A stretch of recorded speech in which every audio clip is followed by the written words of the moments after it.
Salve, salve! Falando. E E aí, aí, como é que vai? Ajeitando aqui a câmera. coisa boa falar contigo. Não, prazer é meu, que isso. Olha, uma coisa curiosa que eu estava ontem conversando, que a maior revolução do século XX foi essa aqui, cara. A internet Sim. é Ah, incrível. absolutamente transformadora. É uma coisa tão louca de estar podendo se falar, né? A gente se Sim. conheceu pela internet, acho que um pouco, né?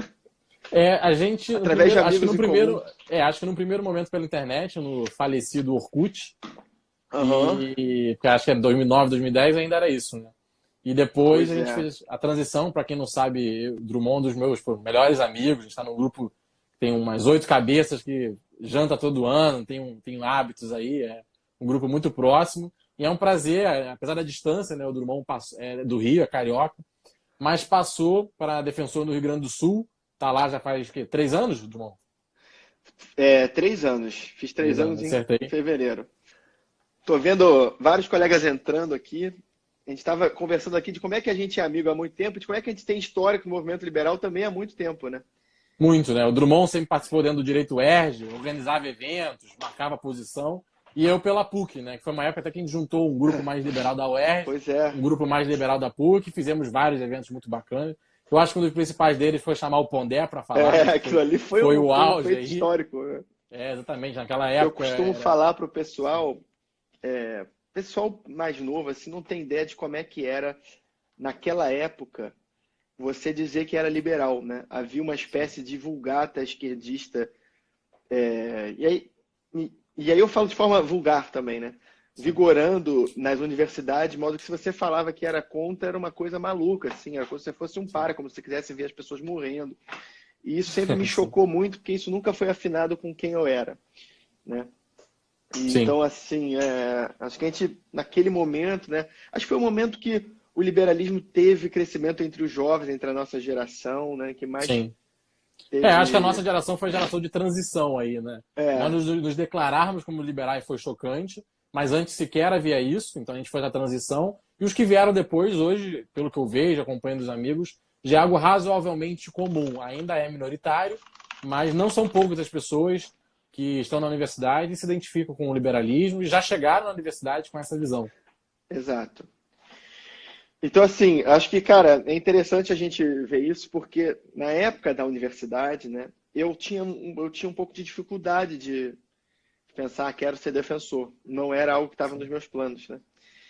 E principalmente porque normalmente as pessoas que tinham isso de quero defensoria não eram afinadas politicamente comigo, então eu Sim. identificava a defensoria como parte das pautas delas.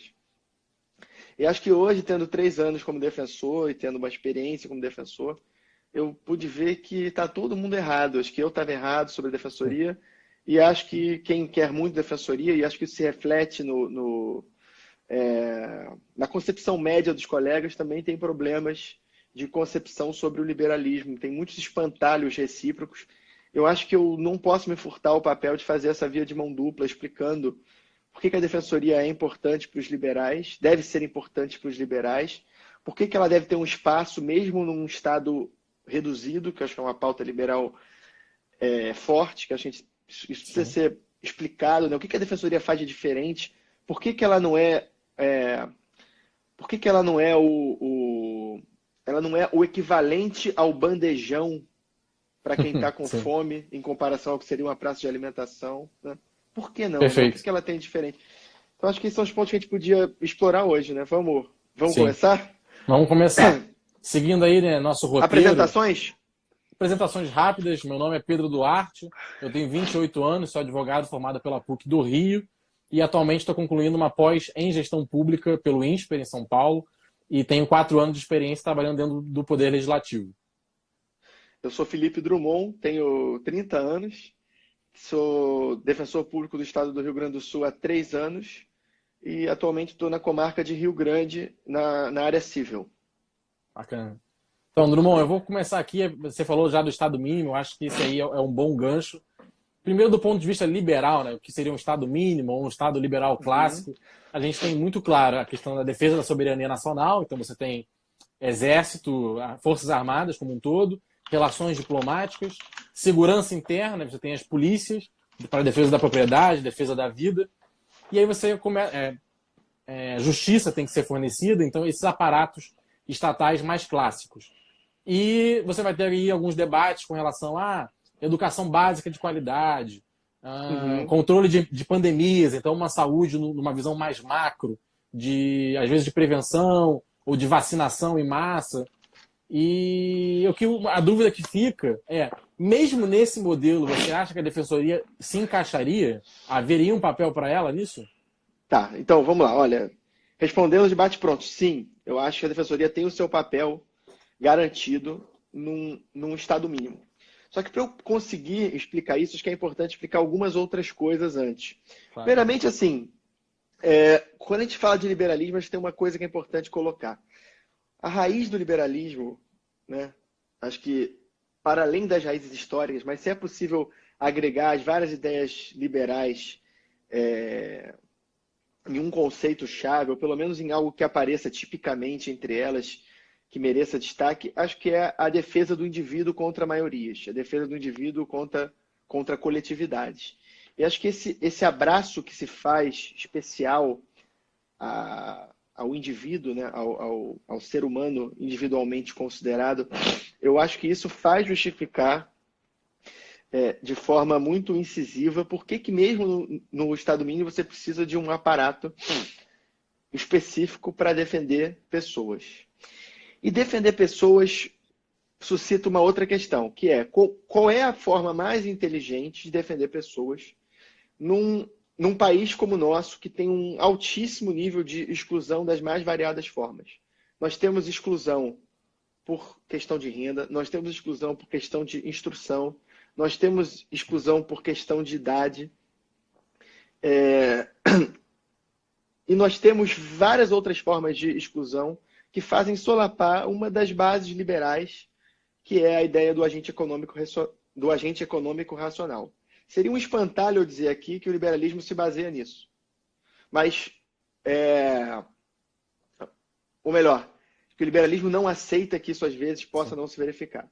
Mas partindo do pressuposto que a gente possa ter isso, pelo menos em alguma parte dos casos, e que isso expõe pessoas à situação de vulnerabilidade, a Defensoria Pública vem atuar ali no seguinte sentido.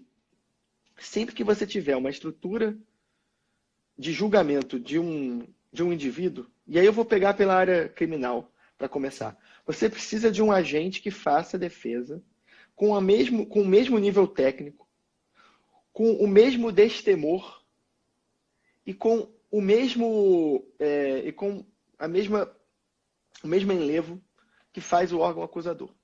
Do mesmo jeito que você não confia em um agente público só para acusar e para julgar, sim, também não faz sentido que você confie que esse agente público vá acusar imparcialmente e que esse agente público vá julgar imparcialmente. Então você precisa de uma figura exercendo defesa com viés. Agora, por que na forma de funcionário divisão público? Essa divisão que você está colocando é a divisão do Judiciário e Ministério Público, né? Para quem não é geralmente naturalmente do direito, aí o Ministério Público tem o papel de acusar e o Judiciário na área criminal, né? Na área criminal. Agora, por que fazer isso na forma de funcionário público, recebendo tão bem quanto os outros agentes? Aí é uma questão que eu coloco, que é a seguinte. Quando a gente pensa em lugares muito remotos, fora dos grandes centros, em que você tem, sei lá, 20 advogados na cidade, em que você tem um juiz só na cidade, que é quem toca todos os processos da área, os alvarás, as ações previdenciárias, o diabo todo. Se o advogado que está ali depende do juiz para botar o pão na mesa, nesse nível, já vai ser um advogado com medo. O modelo de advocacia dativa, ele pode até funcionar, mas ele vai funcionar num espectro pequeno em relação à demanda real de prestação de justiça justa, digamos assim. Então, assim, é claro que em algumas áreas vai funcionar bem, e normalmente nas áreas que vai funcionar bem, normalmente nem precisaria de advocacia. Exemplo, família, pode funcionar bem? Acho que pode funcionar bem. Inventário, pode funcionar bem? Pode funcionar bem. Precisa de advogado nessas áreas? Hoje não poderia ter um modelo de juizado especial de família, de juizado especial de sucessões, né? Então, assim, a pergunta de precisa de defensor nessas áreas também tem a ver com a pergunta de precisa de advogado, precisa de juiz, precisa de promotor. A questão é, Claro.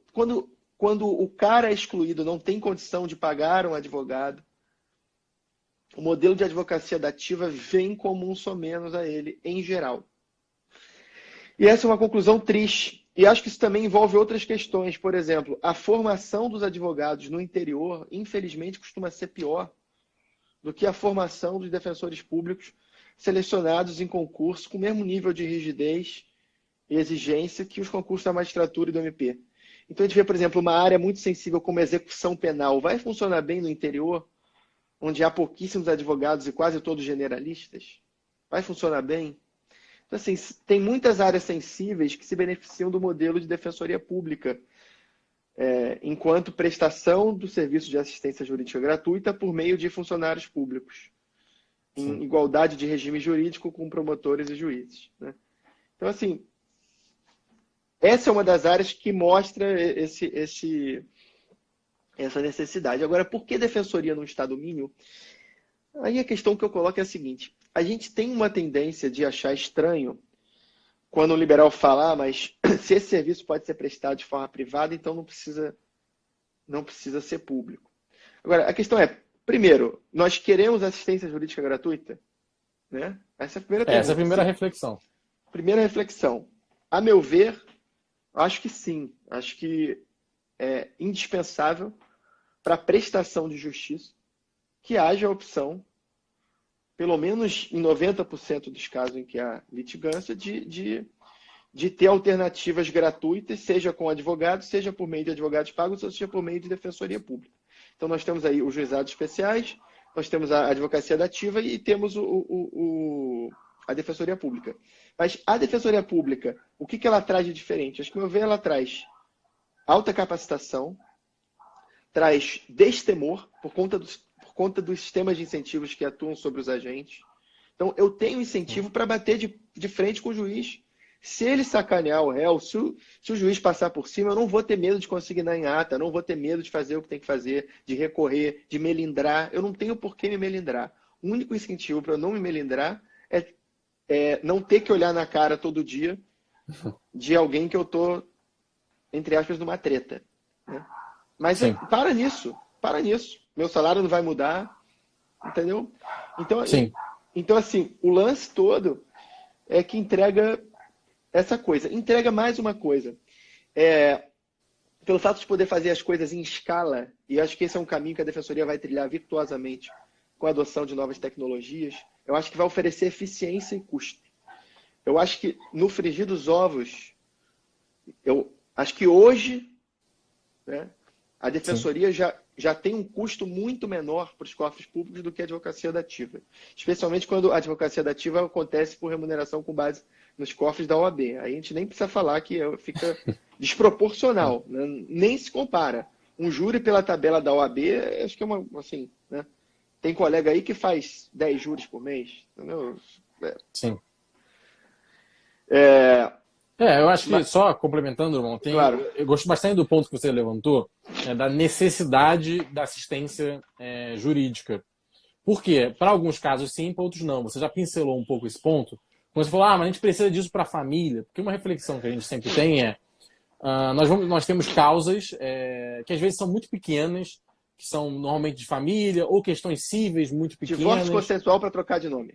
Por exemplo, divórcio, troca de nome. Sem filho, sem bem, sem nada. A mulher só quer voltar a usar o nome de solteiro. Aí. Exatamente. Você tem você tem um leque aí de demandas judiciais que são muito simples. E muitas vezes você vai colocar um defensor e está criando uma demanda, uma carga em cima de defensores, ao ponto de talvez você precisar ter mais defensores, numa carreira que tem um salário que é dentro das carreiras do funcionalismo, um salário alto. E a grande questão compensa nós colocarmos os defensores nesse meio? Essa é a mesma pergunta que a gente faz se o juiz de família, que tem que julgar causas complexas, vai ganhar o mesmo que o juiz da vara de lavagem de dinheiro, que tem um risco imenso, entendeu? Eu acho que essas são considerações complicadas. O que a gente tem que fazer, a meu ver, é se há um excesso de demanda de baixa complexidade, você tem que tornar a estrutura mais piramidal. né? Então, esse defensor ele não pode ficar com o mesmo número de casos que o defensor que faz 10 júris por mês. O Claro. cara que faz 10 júris por mês faz 10 casos por mês, mas são júris, não são Sim. iniciais de família, né? Então, assim, é tornar a estrutura mais piramidal. Talvez esse cara que lide com ações de família de baixa complexidade precise ter, na verdade, 10 estagiários. Uma coisa que eu ia Ele... perguntar nessa linha, você falou você deu o exemplo de Uhum. estagiário, mas o que eu ia te perguntar é se você conhece precedentes, talvez em algum outro lugar do mundo, em que você tenha um cargo de defensor, que seja o cargo de fato de carreira, e ele pudesse, por exemplo, gerir advogados dativos em suas causas. Porque, por exemplo, se for comparar a nível de delegacia lá nos Estados Unidos, os países, muitas vezes o delegado, né, o chefe daquele espaço, né, daquele distrito, muitas vezes ele já é um funcionário de carreira. Mas os outros que chegam ali para complementar aquela unidade não são de carreira, são de gestão dele. Então talvez fosse uma opção. Você tem um defensor na comarca que gere, 1, 2, 3, Eu acho que e o ele problema gere e disso supervisiona dativos. é o seguinte, a ideia de ato privativo de advogado. Enquanto a gente tiver atos privativos de advogado, como muitos atos, a gente não vai conseguir tornar mais piramidal essa estrutura. Então, por exemplo, audiência é um ato privativo de advogado. Eu não posso botar um estagiário para fazer uma audiência super simples, super mongol. Não posso. Não posso. Tenho que eu. Então, isso dificulta essa gestão. Enquanto houver ato privativo de advogado e o equivalente disso for o defensor público, a gente vai ter esse problema. Não, mas eu Entendeu? digo supervisionar não só estagiário, mas às vezes advogados dativos mesmo. Não, Olha, sim, sim. essa ação eu julguei tranquila, eu acho que não vai ter Então, melindre com o juiz, não preciso ir para cima, eu vou jogar pro cara que está aqui cadastrado, eu que vai acho que ganhar esse um modelo, valorzinho.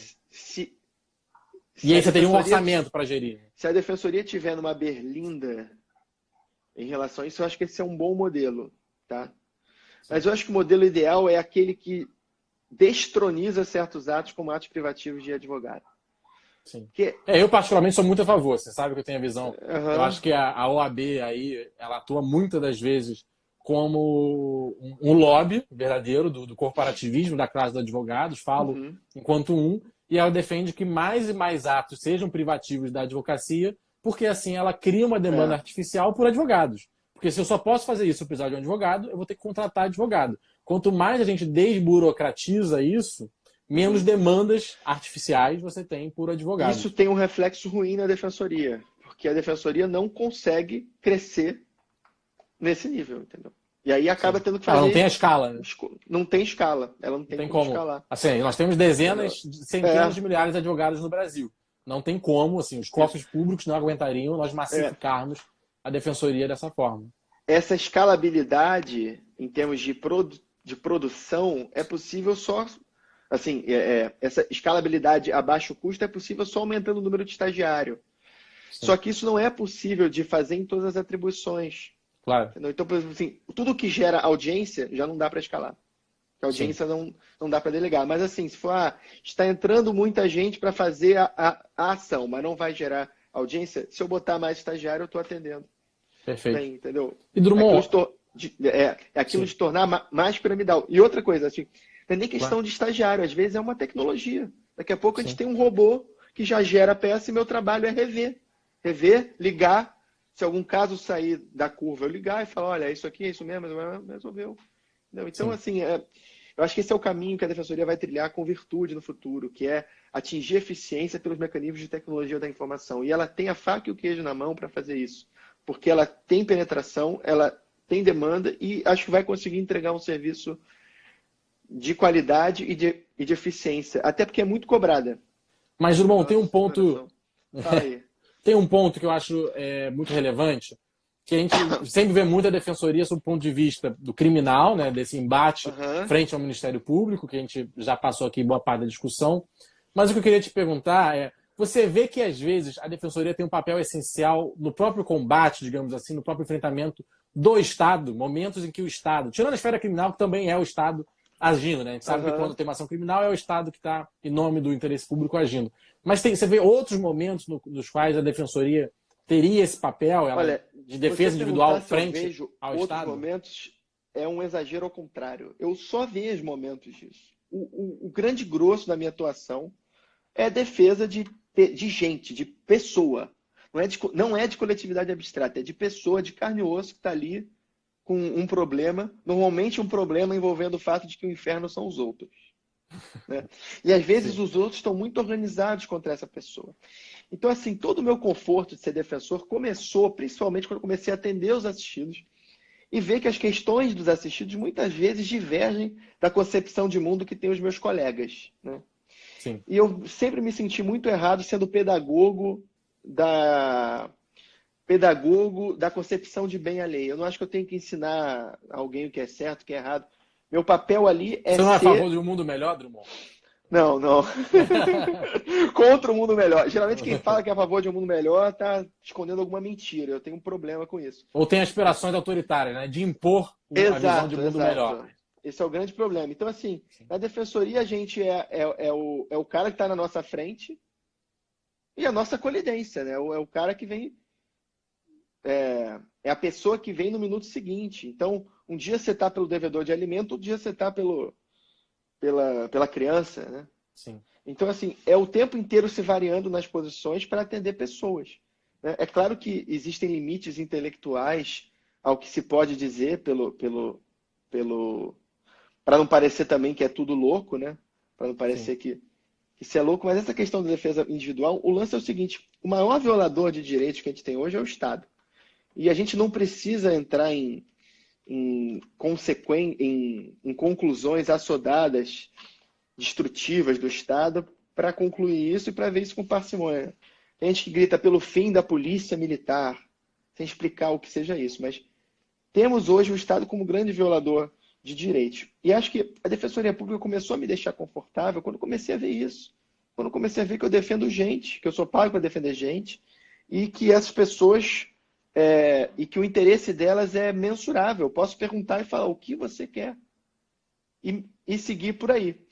E aí eu comecei a perceber que muitas das vezes, na minha atuação civil, eu estou pela execução fiscal, estou pela defesa do executado na execução fiscal, o cara que está devendo impostos, o cara que está devendo impostos cobrados excessivamente, né? O cara que está se defendendo de uma atuação fiscalizatória mal feita por causa da prefeitura, um cara que está se defendendo de uma atuação fiscalizatória bem feita por parte da prefeitura, que pune o fato de que ele não é instruído sobre como se licenciar, que pune o fato de como ele não tem bons incentivos para fazer a coisa de modo regular.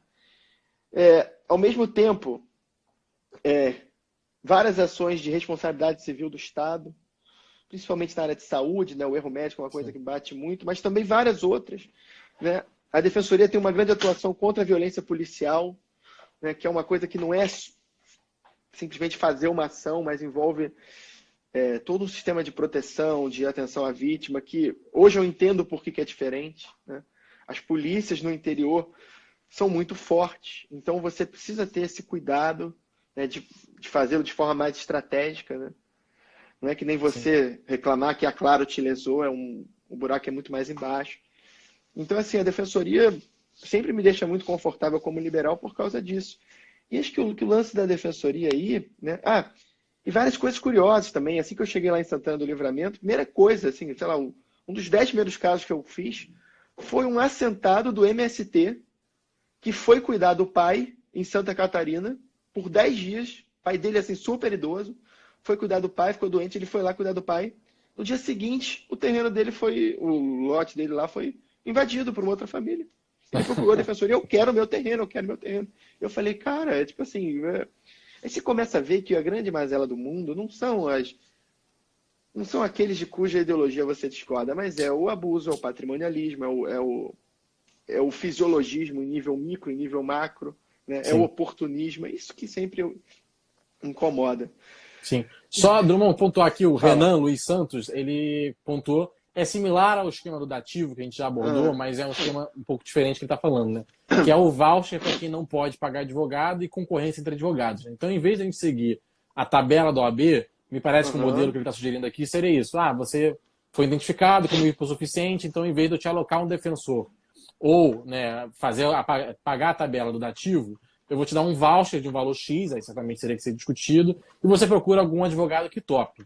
Eu acho que esse aqui teria problema até frente ao OAB, que é outro tipo de corporativismo e tal, Mas o que você acharia do Ah, modelo desse, que em vez de ir pelo dativo, né, com aquela tabela do OAB, desse um valor para a pessoa para que ela procurasse nas áreas em que o um modelo advogado? dativo puder funcionar, isso vai ser melhor do que sem nenhuma concorrência ou sem nenhum feedback, né? Mas acho que a defensoria ainda tem condição de prestar isso de uma forma mais barata. Porque uma coisa que eu vejo assim, eu te conheço há muito tempo, sei o quanto você se dedica ao serviço público, quanto você gosta. A gente acompanha lá no grupo, a gente fala rotineiramente da rotina de trabalho de cada um. Mas a gente sabe também que existem muitos funcionários públicos que não seguem essa regra.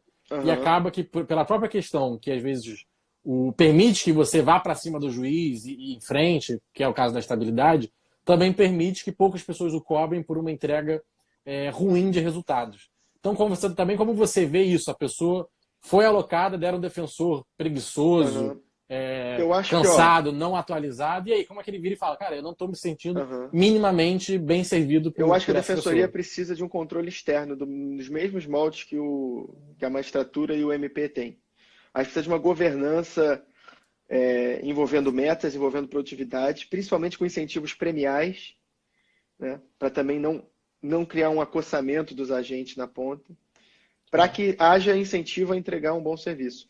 A questão é que na defensoria, por ter uma estrutura mais fragilizada e por não poder controlar o ingresso, né, é complicado, cara. A gente vê os colegas realmente sobrecarregados. E não estou falando de brincadeira, não. Tem colega Sim. fazendo 9 turnos de audiência por semana, é uma coisa louca. Fora atendimento, fora, uma coisa louca, uma coisa louca. Então, assim, acho que no grosso as defensorias não estão sofrendo desse problema da acomodação. Mas acho que é um problema que tem que ser discutido, porque se a carreira crescer, a tendência é que isso também possa acontecer. E a gente tem duas instituições que têm sistemas de incentivos semelhantes e em que isso já foi objeto de correção de rumos, a meu ver, Eu acho com a só. emenda 45, que fez a reforma do Assim, Judiciário e criou o Conselho Nacional de Justiça e o Conselho Nacional do é, Ministério Público. só E para criou essa pontuar, assim, governança. sim, eu acho que existem alguns avanços a nível de governança que o CNJ e o CNMP, o Conselho Uhum. Nacional do Ministério Público trouxe, mas a Daiviane pontuou aqui também um ponto de que o controle externo dessas duas instituições é, em algum nível, uma piada. Assim, também, não sei se chega, vou tomar exatamente essas palavras, mas eu também já Uhum. acompanhei vários casos do CNJ não fazendo a fiscalização devida. E um Uhum. outro lado, que eu vou abordar até já já, que é do CNJ e o CNMP fazendo um papel de defensores de lobistas, quase. Né? Hoje em dia, eu digo isso para atuar dentro do legislativo. O reajuste de todas as carreiras, incluindo, por exemplo, da magistratura estadual e do Ministério Público Foi Estadual, dado pelos conselhos. exatamente, deveriam ser aprovados pelo Legislativo, seja o Congresso Nacional, seja também o Legislativo Estadual. Então, se você vai ter reajuste que vai impactar os juízes estaduais, isso deveria passar pela LERJ. Mas o CNJ e o CNMP avocaram para si a função de darem esses reajustes cascata na canetada. Então, também a E gente nos tem que ter uma. estados. E nos Deram nos estados, estados. passou a O valer. problema é Exatamente. de Você tem, princípio federativo também, não é só também, de. a nível nacional, o CNJ virou e falou: todos os estados, todos os juízes estão tendo agora reajuste. E isso, para mim, é E lobby tiveram completo, o é reajuste idêntico corporativismo. ao reajuste da esfera federal. Olha, Sim, então, só para pontuar aqui, o Rafael até pontuou, né, que eles não são verdadeiramente externos. E minha sugestão ia ser nesse sentido. Vamos criar órgão de fiscalização, mas não pode ser um órgão que é um híbrido interno, que é basicamente um desdobramento interno, porque isso a gente vê vários problemas e não se restringe a isso. A gente sabe, corregedoria da PM tem vários problemas nesse sentido também. A gente sabe que demissão de funcionário público pode, mas passa por pares. E aí não passa. Então, eu defendo uma governança que seja efetivamente externa e não um desdobramento, um concordo com braço você dessa 100%. corporação. Eu só acho que no momento em que a emenda 45 foi feita, essa foi a forma pela qual isso foi viabilizado. E também me assusta que aumento estadual seja dado por meio de conselho. É, a meu ver, essa é uma forma de extrapolar o caráter uno da carreira da magistratura e do Ministério Público. A Defensoria Pública do Rio Grande do Sul tentou fazer esse aumento também com base em ato administrativo e o Supremo suspendeu. O Supremo suspendeu. Então, Só na assim, defensoria. só para do Rio Grande do Sul. Entendi. Teve outras Deveria que suspender já de têm todos, né? automaticidade, enfim. Sim, Mas, enfim, suspendeu cautelarmente, né? Ainda não foi julgado. sim. Só que, assim, eu acho que o lance é a gente hoje vai ter mais ferramenta para controlar isso, né? Hoje, com tudo informatizado, produtividade vai ser uma métrica comensurável entre os agentes, e aí você pode premiar, você pode começar a criar outras formas de incentivar esse tipo de conduta virtuosa, né? Agora, punir, eu acho que acaba sendo uma questão difícil mesmo, cara. Agora, eu acho que os conselhos têm que ter uma composição mais paritária, sim. Pelo fato dessas carreiras não responderem ao sistema de incentivo de voto, Sim. apesar do sistema de incentivo de voto ter outros problemas, né? Todos têm, né? A gente não chegamos em nenhum lugar à Exato. perfeição ainda. Acho que a questão acho que as carreiras, acho que esses conselhos realmente eles não são tão misturados quanto poderiam ser para fins de um melhor controle. Mas isso gera, por exemplo, algumas uniformizações que são bem-vindas, né? Por exemplo, se dependesse talvez do Tribunal de Justiça do Rio Grande do Sul, talvez estivesse rolando audiência ali no início da pandemia do coronavírus. O pessoal não estava querendo parar. Não estava querendo parar. E aí parou porque o CNJ mandou parar, né? Outros abusos que são feitos e que às vezes não são resolvidos na política local entre as instituições, também esses conselhos às vezes conseguem cortar. Então, assim, acho que foi bem-vindo. Acho que temos um modelo melhor do que o que a gente já teve, em que não havia esse controle. Mas acho que tem que melhorar. E acho que a Defensoria precisa de um órgão de um conselho nacional. Eu acho que isso é fundamental até para ela conseguir ter uma atuação mais uniforme, ter protocolos de atuação mais uniformes. Hoje isso tudo depende de acordos entre os defensores gerais, por meio de um colégio, né? Tem o Colégio Nacional de Defensores Gerais, que tenta um pouco fazer isso, mas não é um órgão dentro da estrutura da Defensoria. Sim. E acho que a gente precisa disso, né? Até para a instituição conseguir ter uma cara uniforme. A Defensoria ainda é muito assimétrica dentro do país. Sim. E isso gera problemas. Por exemplo, tem Defensoria, por ser pequena, que não atende certas áreas. Né? Tem Defensoria que não faz assim assado. Né? Sim. A própria produção de dados para fins de subsidiar as políticas públicas envolvendo a Defensoria, falta. Coisa que hoje o Judiciário tem. O Judiciário tem dados a rodo. Sim. Né? Você consegue ver melhor onde que o calo está apertando. Perfeito. E até sobre essa questão da uniformização, vou trazer um ponto, que é um ponto que a gente já, a nível pessoal, já debatemos muito também. Tem algo que aí os liberais criticam muito mais a nível da defensoria, que é quando ela avoca para si a defesa do mundo melhor. Então, defensores criam um modelo do que eles acham que socialmente, economicamente, enfim, várias pautas que cabem à sociedade, defensorias, vem uma percepção de que algo que é melhor e aí entra com ações civis públicas, começa a, de fato, querer pautar o interesse coletivo. A defensoria, em vez de fazer esse papel que você vem defendendo aqui ao longo dessa conversa, de defesa do indivíduo, eu quero saber quem está chegando, um atendimento, depois o outro, pautas individuais, a defensoria acha que percebe algumas demandas coletivas e começa a querer judicializar essas demandas coletivas em nome de um coletivo abstrato. Sem ter o mecanismo de voto. Porque não foi eleito para defender essa pauta. Eu achei curioso, assim. Eu acho que a defensoria tem esse papel muito forte na defesa do indivíduo. Só que ela tem também uma essencialidade na questão da tutela coletiva. E eu queria explicar bem por que isso é bom e por que isso não é uma contradição liberal, pelo menos não tipicamente. Né? Talvez possa ser contingentemente, mas tipicamente não. Vamos lá, primeira coisa, o que é essa legitimidade da Defensoria Pública para acessar os mecanismos de tutela coletiva? O fato de que o legislador virou e disse, Defensoria Pública, você atua por tanta gente, você tem tanto contato com as pessoas, você consegue ter capilaridade em vários níveis para saber o que quais demandas estão acontecendo mais, quais são as maiores mazelas dos mais vulneráveis, e aí com isso você pode se valer desses instrumentos de ação coletiva. Né? Então, primeiro, o que isso prestigia? A meu ver, isso prestigia o fato de que a instituição, no pouco tempo de vida que teve desde a Constituição de 88, fez bem seu dever de casa, mostrou muito bem boas atuações, especialmente a Defensoria do Rio. Né? E em várias áreas, a Defensoria faz uma gestão, eu diria, coletiva, de litigância individual. né? Exemplo, por exemplo, cara, de atuação na área do consumidor, né? Se o mesmo caso começa a dar em muitas empresas, né?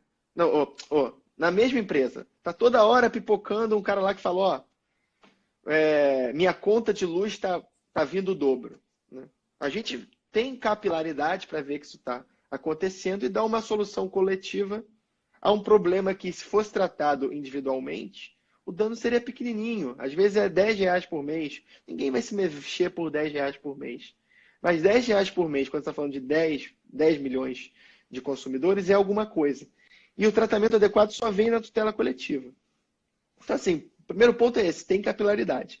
E o outro ponto é a defesa com viés. Esse é o lance. Acho que esse que é o lance precioso. A Defensoria Pública, ela existe com um viés programado pelo mais vulnerável, por aqueles que vão ter uma dificuldade de representatividade, seja para se eleger, seja para buscar um representante, seja para sair de uma cama em que estão adoentados, para ligar para um advogado, para ligar para um PROCON, para ligar para quem quer que seja. Então, assim, a Defensoria Pública atua com viés, e é um viés programado pela Constituição que serve como um sistema de tripla redundância. Você tem um judiciário municiado para fazer uma boa defesa dessas pessoas, tem um Ministério Público que também tem essas funções, mas também tem como função defender a lei e defender o interesse de todos, e vem uma instituição para falar pelos mais vulneráveis, para falar pelos mais pobres, pelos mais doentes, pelos mais ferrados. Né? Então, assim, por que é importante ter uma para falar desses? Porque é muito estranho você falar que existe um observador de lugar nenhum. Quando o Ministério Público vai num processo e dá um parecer como custos legis, ele está falando por quem? Ele está falando por todos. E, ao mesmo tempo, está falando por ninguém. Né? Então, assim, num país com enormes desigualdades, acho que essa tem que ser uma premissa, né?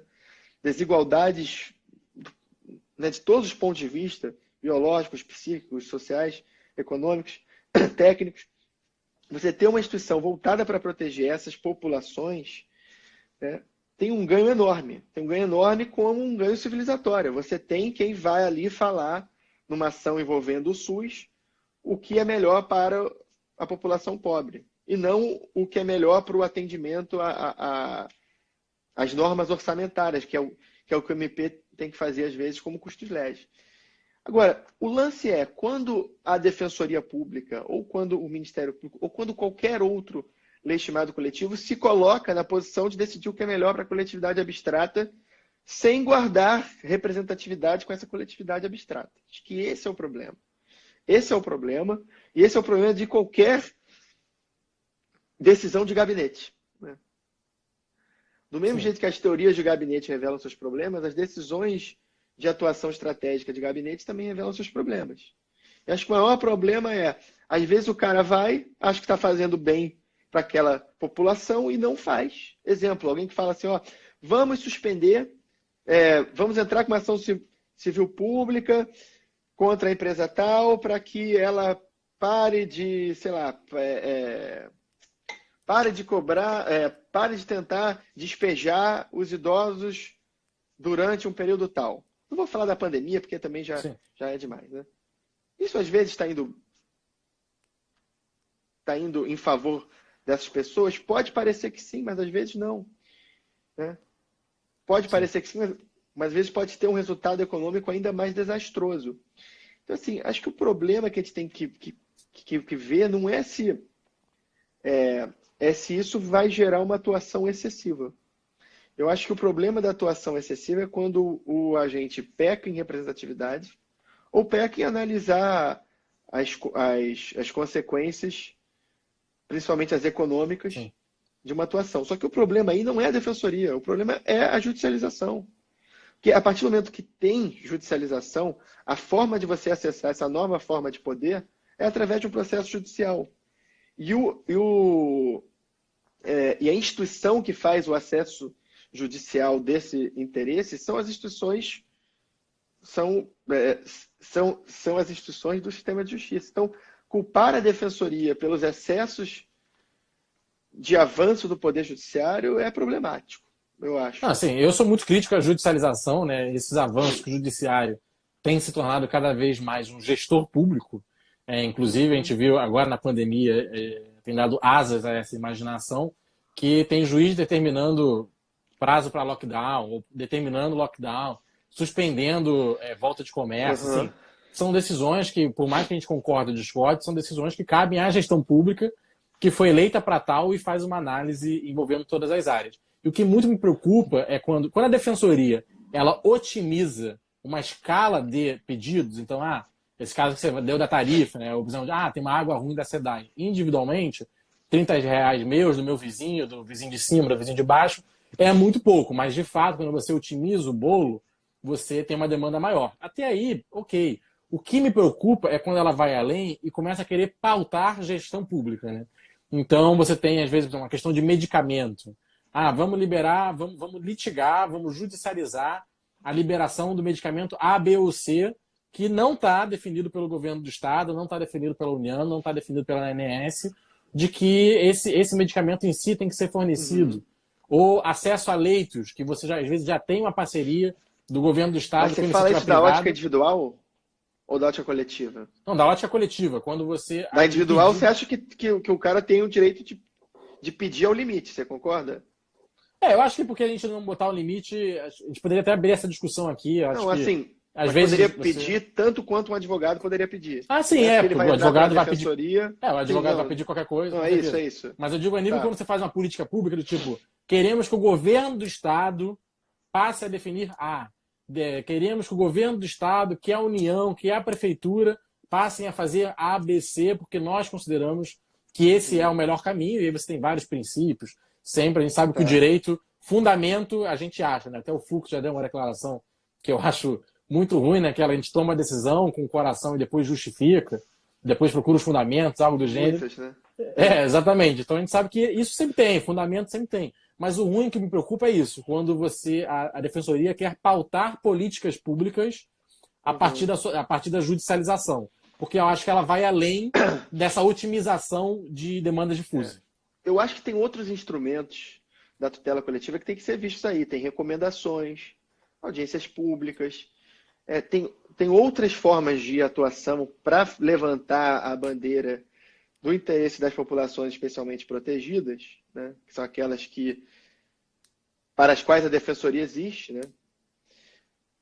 De forma, pelo menos na área coletiva, né? Esse sentido protetivo fica muito claro, que não passam pelo judiciário, que passam por formas consensuais. Agora, eu acho que quando a coisa vai para a ação civil pública, eu acho que a questão é a seguinte: você não pode limitar o poder de quem só pode pedir.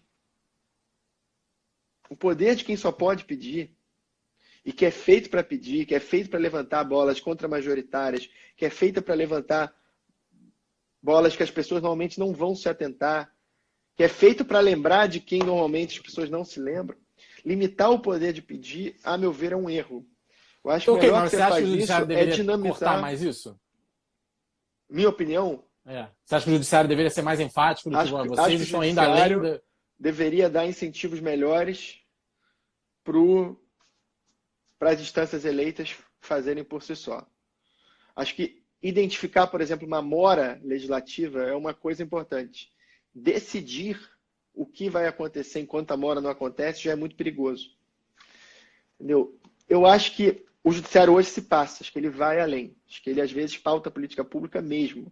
Ele entra no único mérito administrativo que, às vezes, existe, decidindo completamente. Acho que isso é um problema grave. Agora, limitar o cara que atua pedindo é um problema. Porque se você limita esse cara, você perde... Melhor, você passa um incentivo errado a ele. E esse incentivo errado, eu concordo, assim, acho que o direito de no pedir, atacado é ruim. Se como advogado tem direito de pedir, vamos pedir. Mas o meu ponto é, eu queria ouvir sua opinião disso que você falou, que você acha que o judiciário deveria dar um corte mais. O Rafael está dando um caso muito claro aqui, né?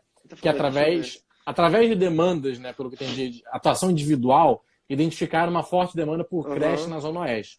E a partir disso, fizeram-se reuniões e a Assembleia do município realocou 30 mil de publicidade para vagas em creche. Me parece que aí nós tivemos uma composição, né? A Defensoria identificou, fez talvez audiências públicas, fez uma ponte e a questão foi resolvida. O que me preocupa é quando você judicializa isso. Porque aí, beleza, a culpa vai ser do judiciário, que no fim deu a canetada, Mas eu já tive reuniões na época com pessoas que trabalharam na gestão do Eduardo Paes, na parte exatamente de abertura de vagas em creche. E as reclamações de judicialização são enormes, porque você faz toda uma gestão pública, um programa público é definido internamente. Tipo, olha, eu tenho uma deficiência de 200 mil vagas. Eu só consigo abrir 90 mil. Uma questão de orçamento, recursos. Eu só consigo abrir 90 mil. E aí você tem um cronograma de onde essas vagas vão sendo abertas. E aí você começa a abrir na Zona Norte, alguém judicializa na Zona Oeste.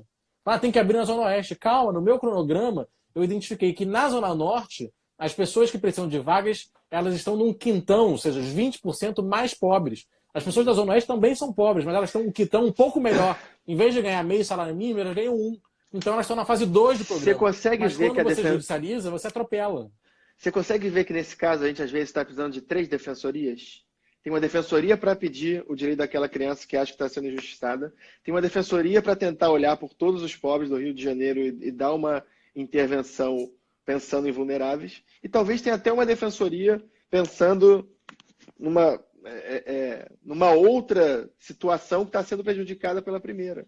Você vê, a situação tem vários polos e precisa de defensoria para todos. A questão é, se nessa do meio, que é da tutela coletiva, que é o cara que não tem um interesse óbvio para nele se agarrar, o que fazer?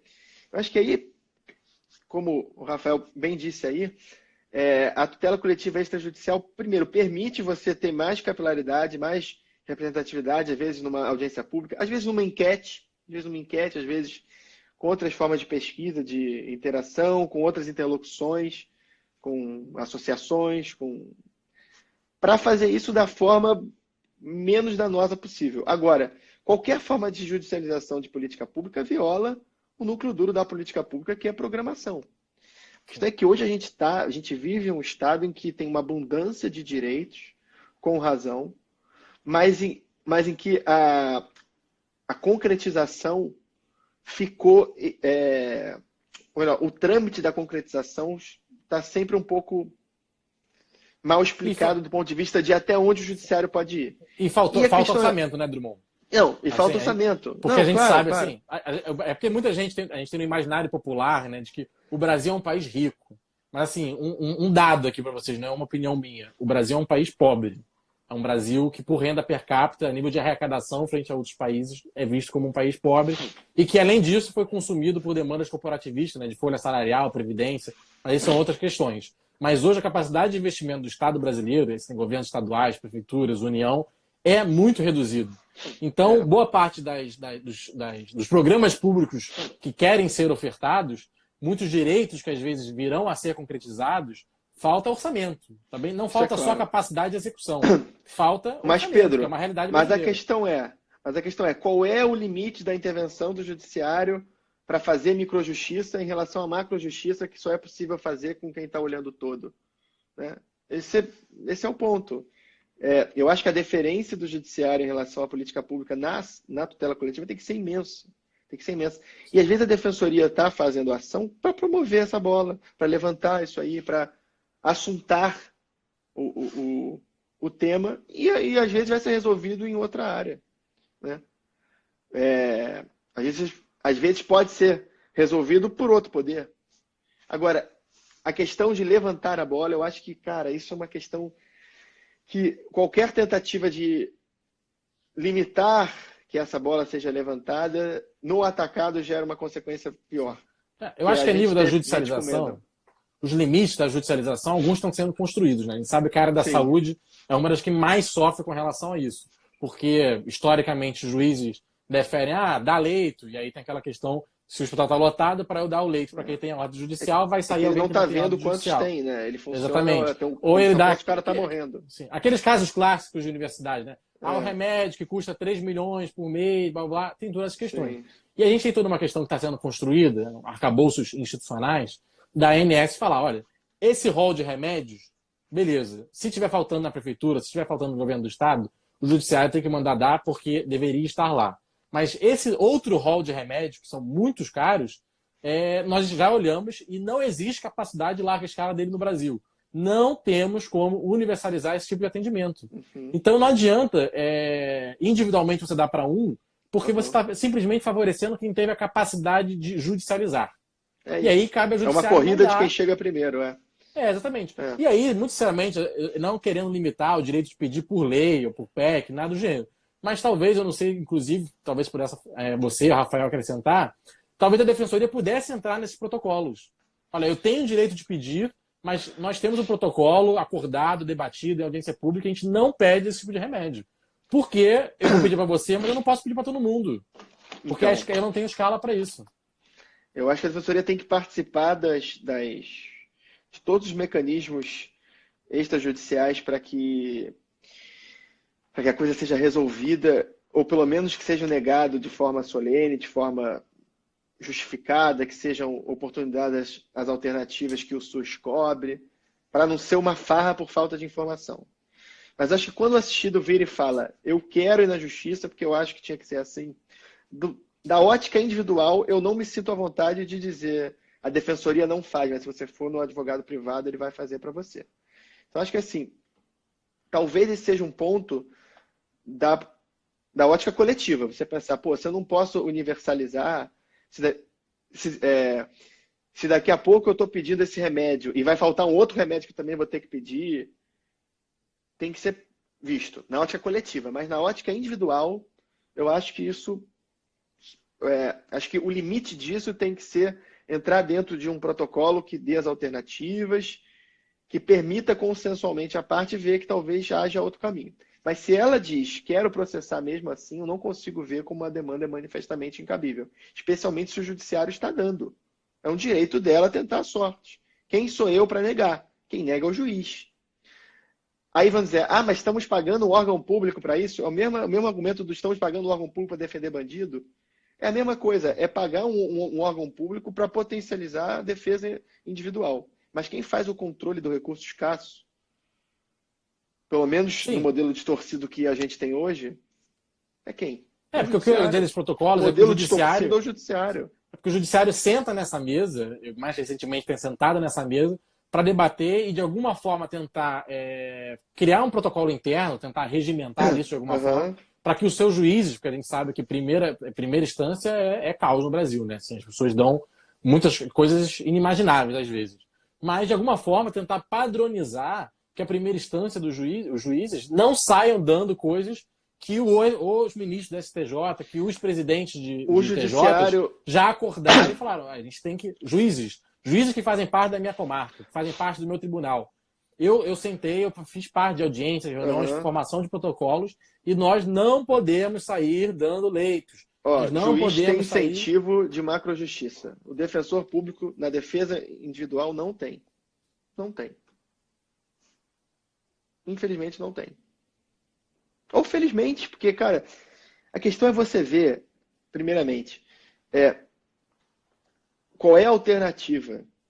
Se o cara pode ir no advogado e fazer o mesmo processo, a defensoria está sendo um serviço que está usando o fato de ser pública para controlar a defesa de direito individual. Isso eu não admito.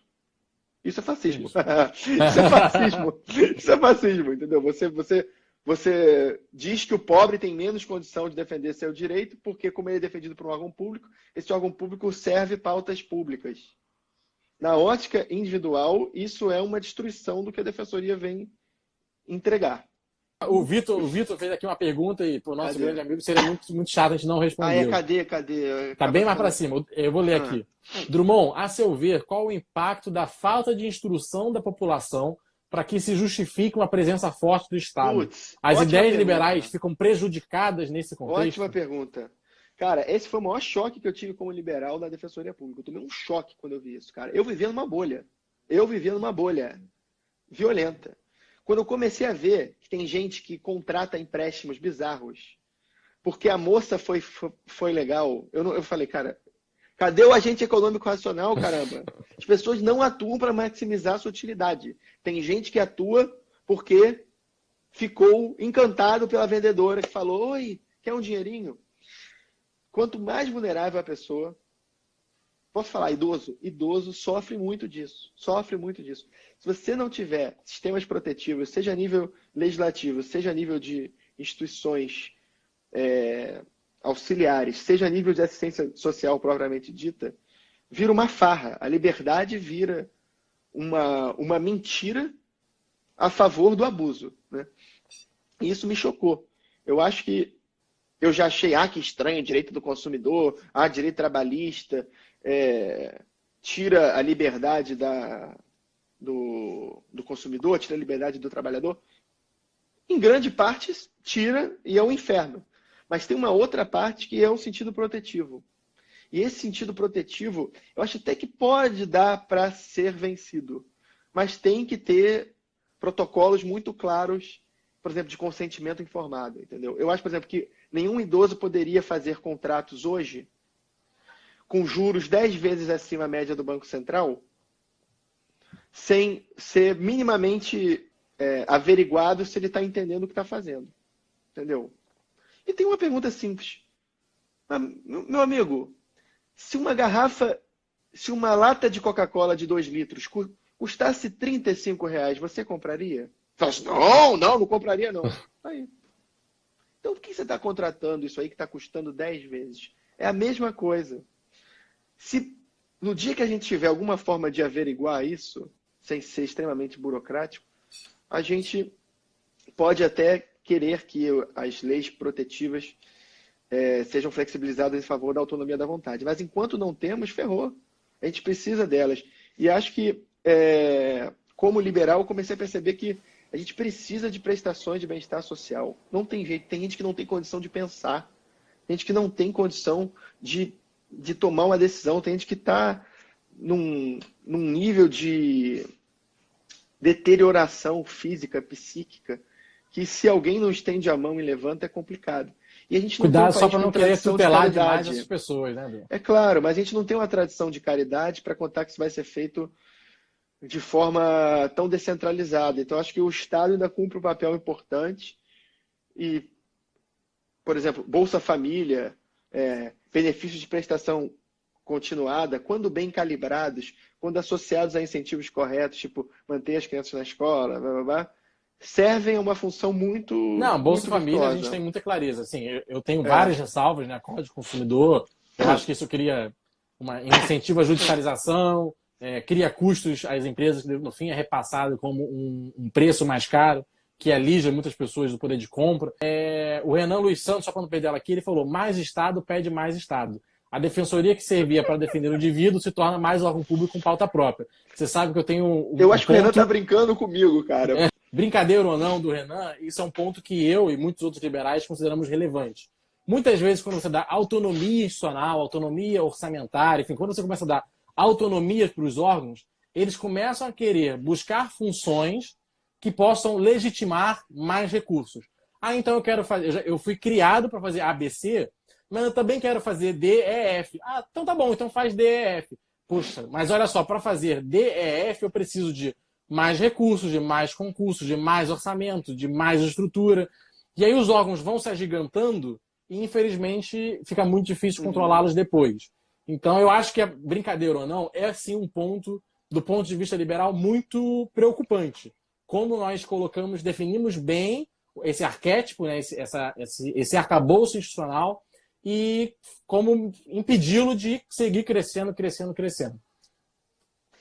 Olha, concordo com você. Acho que qualquer órgão público tem como ruína a questão de virar mais uma instituição corporativa, mais um lobby, mais uma coisa. E a verdade toda é a seguinte: a forma como as coisas acontecem clama por isso. É horrível. É horrível. Sem lobista a coisa não anda. Sem lobista a coisa não anda.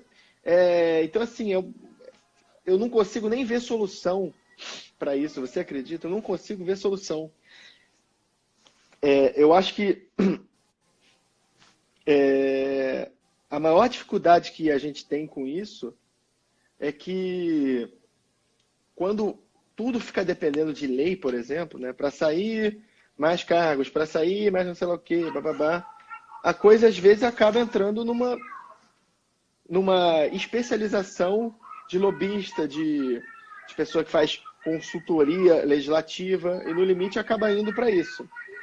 Às vezes Sim, com trocas Com trocas muito justas. Sim, o problema é que Realmente se não passar explicando. pelo legislativo, normalmente a opção é, como você precisa de orçamento, é você criar lá um modelo do duodécimo, né? Então o TJ não precisa, no geral, né? Ainda tem algumas pautas que o TJ é super lobista. Mas, no geral, o TJ se mantém porque tem autonomia orçamentária, está previsto que tem que receber o duodécimo, todo mês vai pingar ali o dinheiro, tem percentual previsto, então o orçamento dele está garantido. Não precisa fazer, em tese, não precisaria fazer lobby. Só que o que você Não vê. precisa, porque como é que aprova a criação de cargo, por exemplo? A criação de cargo não Sim. tem como. Não, depende. Novos concursos, pode, né? Não precisa. Não. Mas. Para prover as vagas já existentes. Pode abrir o concurso. Ah, sim, Mas então, criar o cargo, não. mas o TJ nunca discute, e eu acompanho essa discussão agora dentro da LERJ, nunca vi discutir a redução. Então, nos últimos 10 anos, você vai no TJ do Rio, está muito mais esvaziado. Você tem muita coisa que foi feita, o processo eletrônico otimizou muita coisa. A discussão, o TJ chega ao absurdo de argumentar como se eles estivessem fazendo bem. Então, assim, não, a gente nem proveu todos os cargos aos quais nós temos direito. Assim, a lógica, eu tenho direito de prover. Ou seja, se eu tenho um limite de 800 cargos, eu só estou com 750, não é porque talvez 750 me bastam. O argumento do TJ é eu tenho o direito de nomear 800 cargos. Então, essa preocupação fica muito latente. Eu acho que só que, rapidinho, o duodécimo não resolve o que a gente viu. A discussão foi dar o duodécimo para a UERJ, e a UERJ é uma outra instituição que gasta basicamente todos os recursos que recebe com folha. Então, no fim, aquela instituição também se isola e fica dando aumento de folha. Mais folha salarial, mais folha salarial, mais folha salarial. É por isso que a gente tem que reduzir o tamanho do Estado. Para a gente ter que lidar com esse problema o mínimo possível. Só naquilo que não dá para tirar.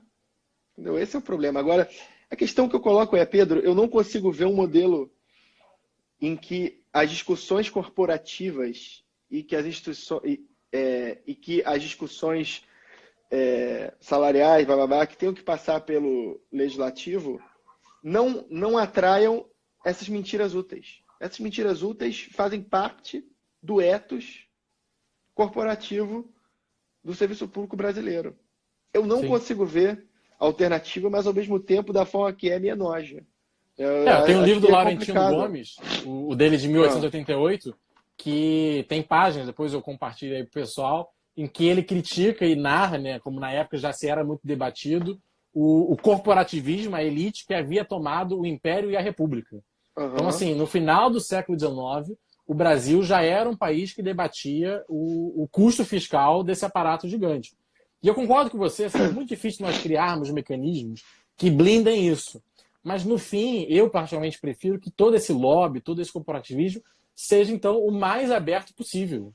Porque, como é nos Estados Unidos, então, beleza. O cara é o defensor da indústria de óleo e gás. E aí, o parlamentar concorre isso abertamente, está lá, ele recebe, está na reunião, ele recebe lobista da área de óleo e gás, ele recebe lobista dos defensores públicos, lobista do funcionalismo, lobista do setor de supermercados, varejo, startup, e está ali aberto. E o dinheiro que ele recebe vem de tais lugares. E aí a discussão, porque eu acho que no fim, a melhor governança e a única possível é no debate público isso ficar mais claro. O que nós estamos debatendo. Enquanto a gente não encontra um modelo melhor para evitar todo esse tipo de jogo, a transparência é o melhor caminho. E é triste você ver, e eu às vezes até quero acreditar que não seja verdade, que às vezes esse tipo de discussão envolve não persecução penal, envolve acochambrar aqui e ali, coisa que a defensoria não consegue fazer. Né? Sim. Então, assim, já me disseram, eu não sei se é verdade, não sei em que estado foi, que alguns benefícios para algumas castas do Judiciário e do Ministério Público foram conseguidos à base de proteger o governo do Estado. Entendeu? Sim. Ou alguns parlamentares. Mas por que isso? Porque...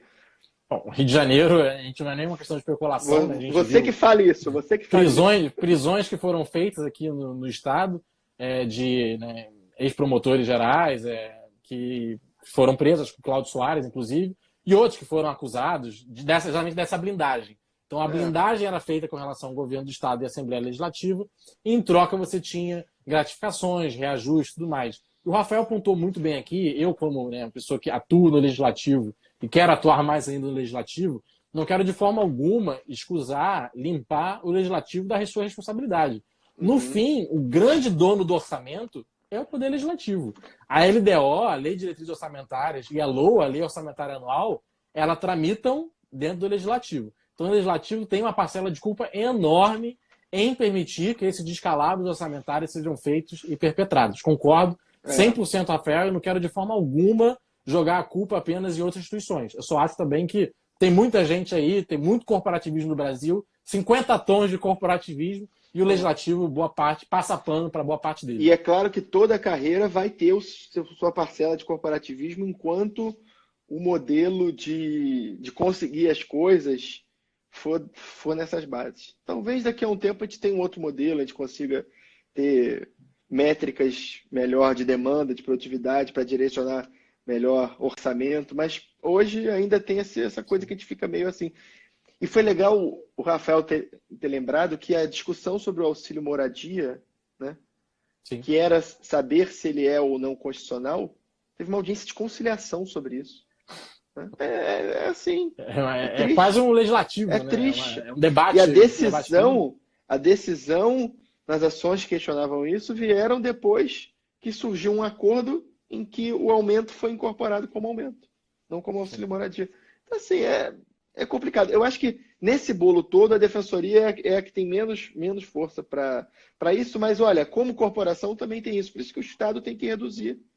Pelo menos reduzir em estrutura. Por exemplo, não dá para você achar que você vai resolver o problema da fome no país tendo fazendas estatais, restaurantes estatais, caminhões estatais, para, no final, dar uma espécie de refeição gratuita, pública gratuita e de qualidade. Não. Você queria todo um aparato gigante para, no fim, entregar um resultado muito pequeno. E é muito por isso que a gente faz os elogios que faz a Bolsa Família, porque ele tem um aparato pequeno para uma entrega muito grande. Agora, o que é importante aqui dizer, que acho que foi o que eu tentei passar nessa live, que é o maior desafio de explicar para o liberal, é por que o voucher não funciona na assistência jurídica gratuita como um modelo ouro. Eu acho que ele pode funcionar em algumas áreas, acho que nas áreas em que ele funciona, talvez nem precisasse de advogado, mas a defensoria tem virtudes específicas que, a meu ver, fazem valer o modelo de funcionário público para prestar assistência jurídica. Sim. Concurseiro Nutella pergunta se eu conheço mais defensores liberais, como é o diálogo político entre os membros de carreira? Pergunta complicada. Olha, eu conheço mais defensores liberais, acho que eu conto nos dedos os que são liberais, como eu. Tem muitos que são, que até hoje estão com Bolsonaro, mas não falam sobre isso, é meio tabu. E o diálogo político entre os membros da carreira, a meu ver, é ruim. Embora com alguns seja muito possível fazer, e desde o momento que eu me coloquei como liberal, tive discussões muito boas com alguns, outros não entendem, outros ficam putos, acham que eu não estou pela causa, mas é o que eu falei ontem para uma colega, né? Eu estava falando que a maior revolução foi a internet, né? Não, peraí. Não foi isso não. O que foi? A colega falou assim, nossa, como conciliar defensoria e defesa de um Estado menor?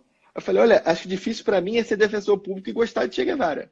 Acho que essa que é a dificuldade. Porque a maior revolução foi a internet, não foi nenhuma das revoluções que a esquerda quis. Né? Mas, Drummond, eu queria pontuar uma outra questão também. Fala. É uma frase que você usou no início em outro contexto, mas eu gravei e escrevi um texto, curiosamente, semana passada, que eu também a uso, que é O Inferno São os Outros. E eu acho que ela encaixa muito bem quando a gente aborda a questão do corporativismo e os 50 tons dele. Né? Então, quando a gente vai mostrar os benefícios que até um servidor de TJ tem, que ganha 8, 9 mil reais, como é o caso aqui do Rio de Janeiro, o cara tem estabilidade. Na realidade brasileira, ele está tranquilamente entre os 20% mais ricos da população com esse salário. E quando você vai discutir qualquer corte de benefício, ou que ele passe um tempo sem reajuste, ele vira e fala, mas o meu, você já viu os benefícios que os deputados têm? Você já viu os benefícios que os juízes têm? Aí quando você vai no juiz, ele fala do senador. E aí quando você vai em certa categoria, ele fala, mas você já viu o professor universitário? A carga horária é reduzida. Sempre tem alguém para você se referenciar dizendo, o inferno não sou eu, é ali, é do lado de lá. E acaba que as pessoas olham muito pouco para suas próprias carreiras. Né? Se referenciam no juiz, mas acho que tem uma razão de ser para isso, cara. Seria estranho se não fosse assim, por um motivo simples. A gente tem uma emenda constitucional, que é a emenda 80, que, pelo menos em grande escala, trouxe uma assimetria de regime jurídico entre MP, magistratura e defensoria. Por simplesmente entender que esses são atores de um mesmo palco. São atores de um mesmo palco, né? Então, ali são membros de instituições diversas que prestam a mesma função, que é prestar justiça, né? Tem o poder judiciário e tem as funções de provedoria de justiça. Estranho seria se carreiras com regime jurídico idêntico, com nível de exigência idêntico, ganhassem diferente. A questão toda é, você tem que fazer isso de forma setorial. Quando o professor se compara ao juiz, é um problema. É igual quando o médico se compara ao jogador de futebol, né? Agora, quando o analista do Ministério Público se compara ao analista do Judiciário, se compara ao analista da Defensoria, se compara ao analista da PGE, todos têm o mesmo nível de exigência, a mesma carga horária, mesmo tudo. Por que vai ser diferente? Você sabe que a diferença? É o lobby. É o lobby. Sim, mas aí a gente já teve esse debate várias vezes, mas vamos trazê-lo aqui para as pessoas. O meu grande receio é quando você coloca todo mundo no mesmo patamar, todos passam a ser defensores do mesmo reajuste. Você sabe muito bem, porque hoje a própria defensoria se vê meio escanteada na dobradinha que é feita entre o judiciário, né, e o Ministério Público, que atuam juntos para conseguirem basicamente os mesmos benefícios. Sim. Exatamente porque eles conseguiram essa paridade. Então, quando um consegue, um leva o outro. E quando um é criticado, um defende o outro. O receio que eu tenho... Ninguém solta a mão de ninguém, né? Ninguém solta a mão de ninguém. O meu grande receio é você colocar a defensoria junta, em vez de você ter 3 instituições e cada uma está lutando por si, cada uma está fazendo o seu lobby, as 3 estão juntas, ninguém soltando a mão de ninguém, em nome de reajustes, aumentos, benefícios, privilégios. E aí o argumento da paridade de armas vira uma grande paridade do corporativismo. Esse é o ônus de você ter um modelo de remuneração unificada, que você tem muito mais agentes brigando, né? Todo um ramo da atuação estatal, às vezes, parado, em greve ou fazendo alguma coisa. Mas o bônus é o seguinte, o bônus é, você também diminui esse tipo de distorção que, no limite, pode levar a um serviço pior. Então, assim, eu acho questão de ponderar, cara. O que se ganha e o que se perde. Eu acho que essa é a perda mesmo. Você cria, às vezes, uma supercorporação. Agora, faz sentido você separar também a instituição que não consegue perseguir político, que não consegue julgar político, mas que tem que atender as pessoas que menos conseguem gritar. Esse é o ponto. Eu acho que aí você tem que sair sempre na questão do regime jurídico. Se tem as mesmas vedações, se é colhido no mesmo cesto de mão de obra, se tem regime... se trabalha no mesmo canto, se assume nível de responsabilidade parecido. Entendeu? É a mesma coisa você falar, olha, acho que o defensor de família tem que ganhar menos que o defensor do júri. Entendeu? São distorções finas que, no limite, não vale a discussão que gera. Sim. Trazendo essa discussão para um outro ponto, eu já vi aqui no Rio de Janeiro, né, existe a Procuradoria da UERJ, que faz a defesa da Universidade Estadual do Rio de Janeiro. E possui concurso próprio, regime próprio, pelo menos não era, a PGE que alocava um procurador do Estado dentro da UERJ. Era uma procuradoria própria, que tinha um salário menor. E depois, essa procuradoria da UERJ começou a defender a igualdade frente à Procuradoria-Geral do Estado. Olha, se nós defendemos uma autarquia, um órgão tão grande como a UERJ, que pertence à instituição Estado do Rio de Janeiro, fazemos essa defesa, por que nós não ganhamos tanto quanto os procuradores do Estado do Rio de Janeiro? Sim. Então, o que me preocupa é que eu vejo isso se reproduzindo constantemente em diferentes esferas do poder público. É sempre, quem está logo acima de mim, eu quero colar e ir junto. Quem está logo acima de mim, eu quero colar e ir junto. Então, às vezes, o TRF, a União, tem mais recursos do que o TJ. Então, às vezes, o analista do TRF vai ganhar mais que o analista do TJ. E são esferas... Mas aí faz sentido por causa da esfera. Federal. A questão é quando é na mesma esfera, com o mesmo nível de exigência... Putz, aí, cara, às vezes você vai ter uma banda de mercado que tem mais gente querendo trabalhar no Ministério Público e tem menos gente querendo trabalhar na Defensoria. Se isso se justificar, faz sentido, mas tem menos gente querendo trabalhar na Defensoria. Não, pode ser, tem menos gente querendo trabalhar na Defensoria e mais gente... Mas, enfim, será que eu preciso... Às vezes, por ter menos gente, você pode ofertar salários menores, que seriam alguns mecanismos que a iniciativa privada teria. Se você atrelar tudo, o gestor público que no caso até seria o Poder Legislativo, na hora de definir o orçamento, ele perde poder de manuseio. Tipo, olha, o Judiciário está precisando de novas pessoas. Eu vou aumentar um pouco o salário do Judiciário e eu vou segurar o do defensor, porque a minha carreira de defensor tá preenchida, tá tranquila. Eu estou precisando captar novos juízes, novos promotores. Isso você tem com relação ao poder público todo. Se você atrela, você também tira poder de gestão do Legislativo e do Executivo. Porque se ele faz para um, ele vai fazer para todos. Acho que a questão do poder de gestão... Eu entendo sua preocupação, só que ela tem um reflexo ruim quando você fala de carreiras que existem separadas justamente por uma função dentro de um processo.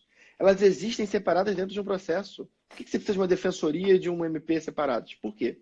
Por que não dá para fazer todo mundo junto? Por que não dá, por exemplo, para todo mundo ser funcionário de um mesmo poder? Porque, cara, essa separação existe justamente para alcançar uma finalidade. Agora, a separação, quando serve para você escantear quem tem menos poder de barganha, vira um problema.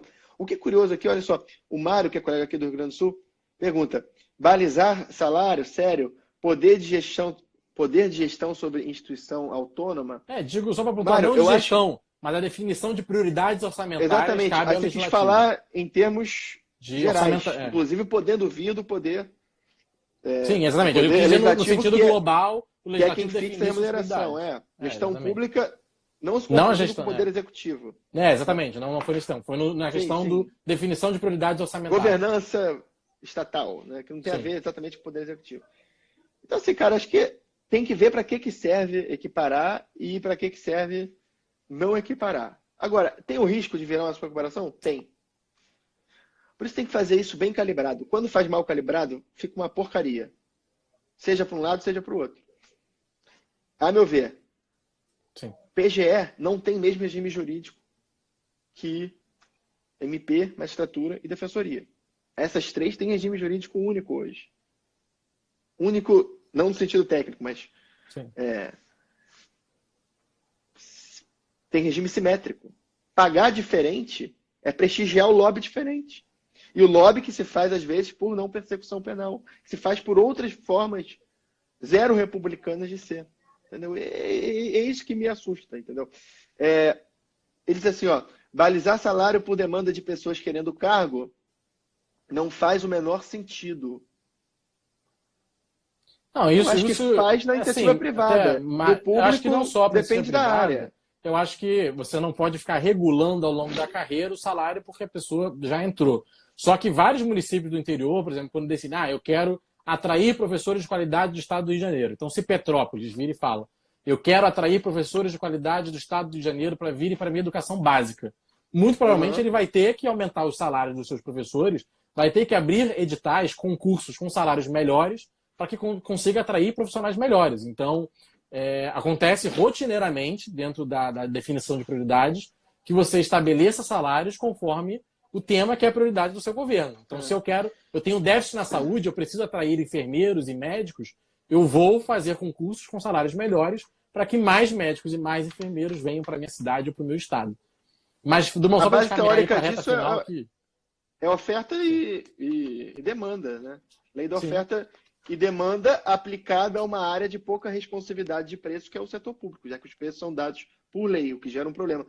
O Nicolas pergunta, o que não dá para entender é a PGE do Rio ganha mais que o juiz estadual. Com certeza não dá, porque eles podem advogar. É uma coisa louca, realmente, né? Quem tem dedicação exclusiva ganhar menos do que quem não tem dedicação exclusiva, né? Mas não sei se ganha menos, não sei se isso é... eu acho que é paritário. Eu acho que no fim ganha menos se você levar em conta o que ganha podendo advogar, né? Talvez. E só, Mário, eu não tenho a menor intenção de justificar salário mais alto do Ministério Público. Isso é o inverso do que tinha falado sobre justificar salário. Para mim, o salário pode ser mais alto de qualquer um deles. Só acho que você falou isso em abstrato, né? Se fosse em o caso abstrato. de alguém... Eu não faço a menor questão de que o maior salário seja do Ministério Público, nenhum. Agora, deixa eu te perguntar, você vê uma virtude liberal na Defensoria Pública? Uma coisa que eu queria te perguntar. Hoje você consegue enxergar que a Defensoria Pública não é mais um braço de algum partido de esquerda? Pelo menos na atividade que ela faz, que não entra na mídia? Eu particularmente conversando com você, né, seja pela nossa conversa de hoje, seja por todas as outras aí ao longo dos últimos 3 anos, eu vejo um papel relevante né, nesse sentido de questões de família, questões tributárias, questões cíveis, enfim, questões que são muito... Você tem ali um indivíduo que está desamparado, o dativo, aí eu faria uma análise muito de eficiência, e tem que olhar números, você me convencendo de que é mais eficiente, mais econômico, seja do ponto de vista financeiro, seja do ponto de vista de entrega de resultado, porque eu concordo também que tem essa questão de enfrentamento, de autonomia e tudo mais, sendo mais eficiente, mais efetivo, e defendendo esse indivíduo contra causas que ele normalmente ficaria desamparado, vejo sim uma virtude na defesa do indivíduo, porque assim como o Estado tem todo um aparato para acioná-lo, acusá-lo, processá-lo, ele também tem que ter opções de se defender. Fiscalizá-lo? Fiscalizá-lo e, para quem, claro, é hipossuficiente, para quem não tem condições comprovadas de custear por contas próprias isso. Mas, e na tutela coletiva, você acha que vale uma atuação protetiva pelos grupos especialmente vulneráveis? Você acha que há grupos especialmente vulneráveis? Eu concordo na questão quando você otimiza o que deveria ser massificado. Então, em vez de entrar com 400 ações com relação à água suja da SEDAI, ou 500 ações por uma distorção na tarifa de energia elétrica, você entra com uma tutela coletiva para defender esses direitos. Agora, aquele ponto que eu falei de gestão pública, eu vou defender, acho que a gente pode continuar esse papo, mas eu acho que é essencial ter mecanismos que impeça, de alguma forma, ou que trave, coloque freios, a gente vai poder discutir, a Defensoria e o Ministério Público também, de querer também? O Judiciário também, eu acho que tem que ter. Eu acho que é um problema macro aí do poder, da justiça brasileira como um todo. De achar que é gestor público. Não é eleito, não tem voto e quer se colocar na posição de definidor das políticas públicas. E aí sim eu tenho críticas muito sérias que eu não estou convencido. Só uma última pergunta, para não ficar em branco. O Mário pergunta assim, qual a base da teoria liberal de vocês? Autores, obras? Olha só, eu acho que eu fiz uma grande miscelânea na minha vida de muitas coisas liberais que eu li. Eu gostei muito do Mises, gostei muito do Friedman. Hayek é sempre muito bom, né? Hayek, não gosto muito do Hans Hermann Hoppe. Nunca achei muita graça nele. E gosto de ler também os caras mais recentes, assim, que falam de análise econômica do direito, que geralmente tem uma base liberal, pelo menos pensam do ponto de vista econômico. Sim, inclusive a doutrina administrativista brasileira ela vem caindo muito para o lado da análise econômica de direito. A gente tem aí a nível nacional, o próprio Marçal, Gustavo Minemboim, aqui a nível do Rio de Janeiro, é uma pessoa que a gente já teve a oportunidade de organizar evento. Toda essa análise econômica do direito que vem crescendo muito no Brasil e no direito administrativo bebe muito de fontes liberais, sobretudo americanas. Mas todas elas estão na crença da centralidade do indivíduo. Acho que isso é importante, né? Sim. Acho que maior do que o referencial de autor é o referencial de tese, né? Porque, enfim, autor a gente condena ou dana por mera associação. Tese que é importante a gente ver. Defesa do indivíduo acho que é importante. Mais uma vez, foi uma excelente conversa, Drummond, e seguimos aí a amizade por muitos anos, sempre conversando em alto nível. Muito bom, meu amigo. Sempre bom. Grande abraço aí. Valeu. Grande abraço e bom jantar. Falou. É nóis também. Valeu. Tchau, tchau. Um abraço. Valeu.